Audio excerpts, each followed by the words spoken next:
नमस्कार दोस्तों, कैसे हैं आप? होप सभी अच्छे होंगे। अपना Madhya Pradesh admission and information YouTube channel पर आपका फिर से स्वागत है। आज के इस वीडियो के माध्यम से मैं आपके साथ एक और बहुत ही महत्वपूर्ण जानकारी शेयर करने वाला हूं, जो कि 2024 एमपीडीटी की काउंसलिंग से जुड़ी हुई है। अगर आप 2024 एमपीडीटी की काउंसलिंग के थ्रू मध्य प्रदेश के अंदर जैसे कि BTech, B pharm, D pharm, MTech, M pharm, diploma या इसके अलावा एमबीए जैसे कोर्सेज के लिए अप्लाई करना चाह रहे हैं, तो आज के इस वीडियो में आपको बताने वाला हूं इन कोर्सेज के लिए एमपीडीटी काउंसलिंग से फर्स्ट राउंड में एडमिशन लेने के बाद क्या हम सेकेंड राउंड या सीएलसी राउंड के लिए जा सकते हैं। इसके रिगार्डिंग आज मैं आपको ए टू जेड कंप्लीट जानकारी दूंगा। वीडियो को बिना स्किप किए एंड तक जरूर देखिएगा। कुछ टाइम पहले कुछ बच्चों का मैसेज आया, कुछ पेरेंट्स का मैसेज आया कि सर हमें इसकी जानकारी दें, तो मैंने सोचा उनको पर्सनल व्हाट्सएप पे जानकारी ना देते हुए इस पर एक कंप्लीट वीडियो बनाया जाए और सभी बच्चों के साथ जो है, सभी पेरेंट्स के साथ जो है इसकी इंफॉर्मेशन शेयर की जाए। उसके बावजूद भी जो है आप इस यूट्यूब चैनल को लाइक नहीं करते हैं, सब्सक्राइब नहीं करते हैं, सपोर्ट नहीं करते हैं, क्योंकि मैं कोशिश कर रहा हूं कि आपको एमपीडीटी काउंसलिंग से जुड़े हुए जितने भी टॉपिक्स हैं, जितने भी डाउट्स हैं, हर एक डाउट पे मैं आपको वीडियो दे सकूं, जिससे कि जो है आप एमपीडीटी काउंसलिंग के बारे में अच्छे से जान पाएं और अच्छे से काउंसलिंग करके अपने लिए एक अच्छी ब्रांच का, एक अच्छे कोर्स का, एक अच्छे कॉलेज का सिलेक्शन कर पाएं, अपनी लाइफ में कुछ अच्छा कर पाएं, अपने माँ बाप का नाम रोशन कर पाएं। सिर्फ और सिर्फ मेरा यही मकसद है। तो प्लीज़ आप सपोर्ट करें, सब्सक्राइब करें, लाइक करें, और अगर आप मुझसे कांटेक्ट करना चाह रहे हैं तो ये मेरा कांटेक्ट नंबर है 9179176554। देखिए, मैं खुद मध्य प्रदेश के इंदौर शहर में प्रोफेसर हूँ, 14 साल से टीचिंग में हूँ। मैंने भी बीटेक कर रखा है, एमटेक ऑनर्स के साथ है, और पीएचडी चल रहा है जो कि ऑलमोस्ट कंप्लीट होने वाला है। तो इस ट्रस्ट के साथ आप मेरे साथ जुड़ सकते हैं। अगर आपकी कुछ भी क्वेरी है, मध्य प्रदेश के अंदर आप कॉलेज सर्च कर रहे हैं इन कोर्सेज के रिगार्डिंग, या आप काउंसलिंग के बारे में जानना चाह रहे हैं, जो भी आपके मन में क्वेश्चंस हैं, उन क्वेश्चंस को आप मुझसे पूछ सकते हैं, व्हाट्सएप पे मैसेज कर सकते हैं या मुझे कॉल भी कर सकते हैं। जब भी मैं फ्री होऊंगा हर एक बच्चे को रिप्लाई जरूर करता हूं। देखिए, इस यूट्यूब चैनल का स्लोगन ही है नो बकवास, सिर्फ काम की बात। मतलब आपको सिर्फ इंफॉर्मेशन मिलने वाली है। और मैं आपसे ये एक रिक्वेस्ट और करना चाहूंगा, जितना भी ये जो यूट्यूबर है अच्छा काम कर रहे हैं, उनको आप सपोर्ट करें एटलीस्ट, क्योंकि आपके सपोर्ट करने से वीडियो जो है और लोगों तक पहुंचती है। आप मुझे सपोर्ट करें ना करें, लेकिन जितने भी जो अच्छे टीचर्स हैं उनको आप जरूर सपोर्ट करें। ये मैं पर्सनल आपसे रिक्वेस्ट करना चाहूंगा। तो समझते हैं कि अगर हमने फर्स्ट राउंड में कॉलेज में एडमिशन ले लिया एमपीडीटी काउंसलिंग के थ्रू, तो हम सेकंड राउंड या सीएलसी राउंड के लिए जा पाएंगे कि नहीं जा पाएंगे इन कोर्सेज के लिए। तो जैसे मैंने अभी आपको बताया कि एमपीडीटी काउंसलिंग में 3 राउंड होते हैं। पहला राउंड चलने वाला है आपका 10-15 दिन। फिर सेकंड राउंड होगा, वो भी आपका 10-15 दिन चलेगा। फिर सीएलसी राउंड होगा। और जो पहला राउंड है उसमें आपको सबसे पहले रजिस्ट्रेशन करना है, फिर चॉइस फिलिंग करना है, फिर आपकी एक मेरिट लिस्ट आएगी, उसके बाद जो है आपका एक अलॉटमेंट लेटर आ जाएगा। तो उसे आप डाउनलोड करेंगे और उसमें आपको फाइनली पता चल जाएगा आपकी चॉइस फिलिंग के अकॉर्डिंग कि आपको जो है कौन सा कॉलेज मिल चुका है। फिर उसमें एक डेट दे रखी होगी, टाइम दे रखा होगा। उस पर्टिकुलर डेट पे और टाइम पे आपको फिजिकली डॉक्यूमेंट्स लेके, पैसा लेके कॉलेज में जाके रिपोर्टिंग करना होती है और अपनी सीट जो है डन कर देते हैं आप। तो ये तो हो गया आपका कि आपने सीट अपनी डन कर दी। अब कुछ बच्चे, कुछ पेरेंट्स ऐसा सोचते हैं, जैसे कि ट्राई कर रहे थे वो एसजीएसआईटीएस कॉलेज के लिए, बीटेक सीएस ब्रांच के लिए, अच्छा परसेंटाइल था, मिल गया डीएवी भी। अब इसमें कुछ सीटें खाली हैं सेकंड राउंड में, सीएलसी राउंड में, या किसी बच्चे को प्राइवेट कॉलेज में एडमिशन मिल गया, ठीक है, और उनको पता चला कि किसी गवर्नमेंट कॉलेज में, फलाना गवर्नमेंट कॉलेज में कुछ सीटें खाली हैं, तो अब मैं सेकंड राउंड के लिए चला जाऊं या सीएलसी राउंड के लिए चला जाऊं, फॉर्म फिल कर दूं। भरने का भी सोचते हैं, ऑनलाइन करने का भी सोचते हैं, लेकिन हो नहीं पाता है। तो क्या दिक्कतें जाती हैं, समझते हैं।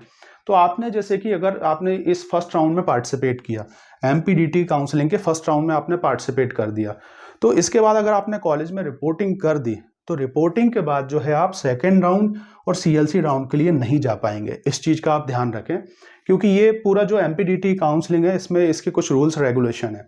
तो आपने जैसे फर्स्ट राउंड में पार्टिसिपेट करने के बाद अगर कॉलेज में रिपोर्टिंग कर दी, तो रिपोर्टिंग का ये मतलब है कि आपका जो सीट है वो डन हो गई है, और जब आप इंटर करेंगे दोबारा, तो आपका उसमें यही चीज़ हो रही होगी कि आपने जो है रिपोर्टिंग करके जो है आपने किसी कॉलेज में सीट ले ली है। वो आपका इस टाइप से स्टेटस बताएगा।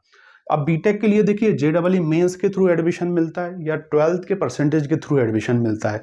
तो होगा क्या, जैसे कि अगर आप बीटेक के लिए अप्लाई करेंगे, एमपीडीटी काउंसलिंग में ऑनलाइन फॉर्म फिल करेंगे, तो वहां पे आपको जेईई मेंस का या तो एप्लीकेशन नंबर लगेगा।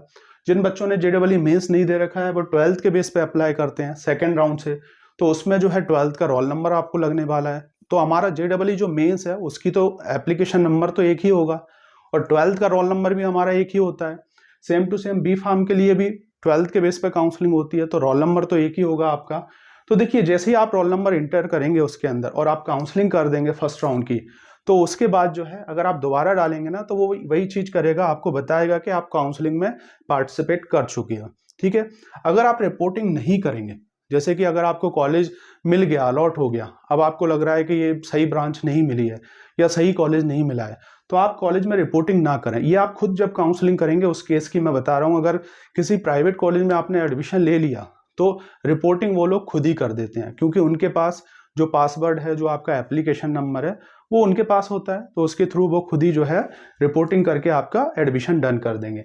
लेकिन अगर आप बाहर से काउंसलिंग कर रहे हैं किसी पर्टिकुलर कॉलेज के लिए, प्राइवेट कॉलेज के लिए या गवर्नमेंट कॉलेज के लिए, तो उसमें रिपोर्टिंग जो है बाहर से ही होगी आपकी। अब आपने रिपोर्टिंग कर दी तब तो जो है आप सेकेंड राउंड और सीएलसी राउंड के लिए नहीं जा पाएंगे, और अगर आपने रिपोर्टिंग नहीं की तो फिर जो है आप सेकेंड राउंड के लिए जा सकते हैं, और अगर सेकेंड राउंड में भी रिपोर्टिंग नहीं की तो फिर जो है आप सीएलसी राउंड के लिए पार्टिसिपेट कर सकते हैं।